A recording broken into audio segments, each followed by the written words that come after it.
Vamos lá. Hoje a gente vai falar então sobre essa tela sombria e terrível chamada de O Fim, produzida por três artistas russos chamados de Coletivo Kruklinski. Os nomes aqui vão ser difíceis, relaxa. Bom, como vocês podem ver, é uma tela realmente sombria, né? Ela retrata um momento igualmente sombrio que foram os momentos finais do terceiro Reich nazista, né? Então a Alemanha se encontrava derrotada, a cidade de Berlim cercada pelas tropas soviéticas e Hitler e o alto comando nazista se refugiam então num bunker, né? Que é uma construção subterrânea protegida. Embora dentro do bunker houvesse recursos, comida, bebida e etc., a verdade é que eles estavam apenas esperando o seu fim, como ele seria, etc. Pois bem, as tropas soviéticas vão se aproximando do bunker e Hitler, sem alternativa, acaba tirando a própria vida. Alguns dos altos comandantes nazistas fazem a mesma coisa, como é o caso de Goebbels, e outros fogem, enfim, alguns são capturados e etc. E assim que termina o horror que foi o regime nazista lá na Alemanha, né? Pois bem, esses momentos finais da história, né, do Hitler e do nazismo sempre provocaram bastante reflexão, né, entre os artistas, pesquisadores, etc., gerando alguns mitos, como Hitler fugiu, coisa parecida, né? Então, talvez vocês conheçam, por exemplo, o filme A Queda, né? Tem um meme famoso, né? Que é aquela cena onde o Hitler está gritando com o pessoal, né? É um filme realmente muito bom. Aliás, esse filme é baseado nesse livro aqui, No Bunker de Hitler, do Joachim Fest, né? Vou colocar aqui para vocês aí a referência, para quem quiser. E conta mais ou menos como foi absolutamente medonho esse período. E como eram pessoas realmente medonhas, que no seu final de vida se portaram da maneira mais miserável e covarde possível, né? E a própria figura de Hitler acaba sendo ridicularizada ao longo de toda a história ocidental, né? Então você tem, por exemplo, o musical Os Produtores, que aqui no Brasil é Primavera para Hitler, que acaba com a imagem do Hitler. Enfim, nunca faltou sátira, piada a respeito desse final, né? E por isso um pouco me motivou fazer uma reflexão sobre essa tela aqui, né? Porque ela permite abordar algumas coisinhas que eu estava querendo falar há um certo tempo. Né? Nessas férias, eu tive aquela experiência agradável, né, de visitar museu, etc. Mas sempre que eu vou nesses locais, eu saio com a impressão que o pessoal não entende direito muito o que é arte, né? Parece que tudo que envolve arte, pintura, poesia, etc., é cercado daquela aura livraria da Vila Madalena, né? Arte, poesia, amor, que a arte cria, faça arte, não guerra, essas bobagens. Como se a arte não fosse, ao longo da história, um instrumento poderoso de destruição de reputação, destruição da psique do inimigo, entre outras coisas. Isso está diretamente ligado à própria natureza dos artistas como agentes dos estados, das burocracias ao longo da história, né? Só para vocês terem uma ideia de como a arte, como uma linguagem agressiva, é contra algum inimigo antiga, a gente suspeita que as pinturas rupestres, né, as primeiras imagens, né, que o homem fez, sejam, na verdade, formas simbólicas de matar os animais antes da caçada. Essa talvez seja a teoria mais aceita sobre o real significado, porque tribos na África também fazem esse tipo de ritual, né? Um carro.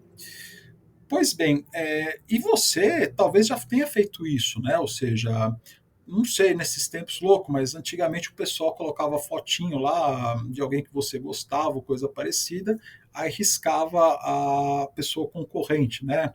Então lá, você, por exemplo, lá gosta de um menino e ele posta uma foto com a menina lá, que é sua rival, aí você tira ela da foto e risca, coisa parecida.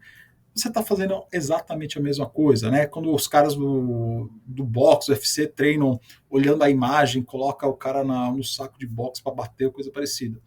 É mais ou menos a mesma coisa.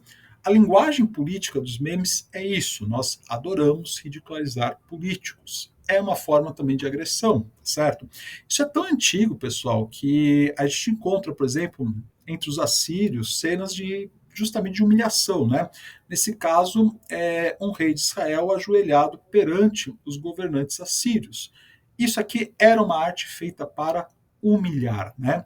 E é justamente esse tipo de arte que foi proposta pelos artistas do coletivo Krukiniski, né?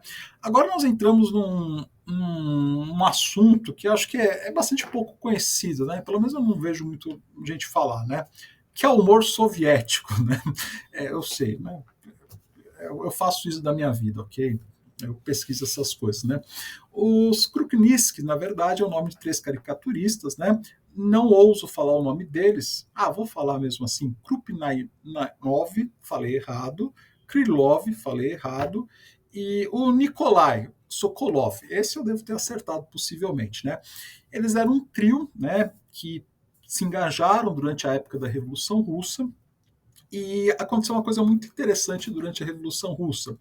Os comunistas, ao tomar o poder, começaram a discutir se era possível existir humor no comunismo. Afinal de contas, se no comunismo o mundo é perfeito, você vai rir do quê? O humor sempre tem um elemento contra hierarquias, especialmente as de poder, né? Então, basta você pensar no seguinte exemplo. Vamos supor, um aluno está na sala de aula, ele cai no chão, ele tropeça e cai. A gente ri. Eu sei, a gente ri. Agora, se o professor cai, é muito mais engraçado. Se o coordenador cai, é 1000 vezes mais engraçado. É sempre a pessoa com mais autoridade que a gente gosta de rir mais. Tá? Isso é uma característica do humor. E como fazer humor se o mundo estaria perfeito, né? Pode parecer bobagem, mas esse tipo de discussão ocorreu durante a Revolução Russa, né? Esse livro aqui, muito bom, do Ben Lewis, chama-se Foice ou Martelo, né? Não sei se vocês entenderam a brincadeira da tradução, né? Justamente é um trabalho sobre o humor nos tempos comunistas da União Soviética. E eles chegam a uma conclusão que sim, pode ter humor, desde que seja um humor contra os inimigos do regime comunista, ou seja, os capitalistas. Então surge nessa época basicamente dois tipos de humor, né? O humor oficial, que é representado pelos Krukniskis nessa revista de humor chamada Crocodile. Aqui vocês estão vendo o primeiro número. Sim, existiam revistas de humor na União Soviética. Vocês pensam, os russos não riam. Eles riam bastante, inclusive, tá bom? Aliás, essa revista durou até 2008, se não me engano, né? Ela tem uma longa vida. Que fazia o humor oficial, né? Já na oralidade, você tinha humor contra o regime, que acabou sobrevivendo de outras maneiras. Inclusive, para quem tem interesse nesse assunto, o humor é muito estudado, por exemplo, na época da ditadura militar aqui no Brasil, né? Então vamos ao quadro aqui, né?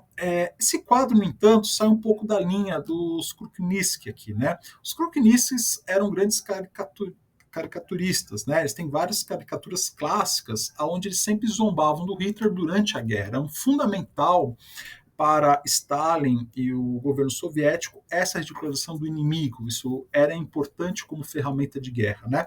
E a caricatura é uma linguagem de humor muito, muito antiga. Por exemplo, o Hitler era muito comparado a Napoleão, que justamente tinha sido outro invasor da Rússia, né? E sempre houve muitas piadas sobre Napoleão. Talvez vocês não saibam, mas a ideia do Napoleão ser um cara pequeno surge da caricatura e até hoje a gente imagina que ele era um sujeito baixinho, tá?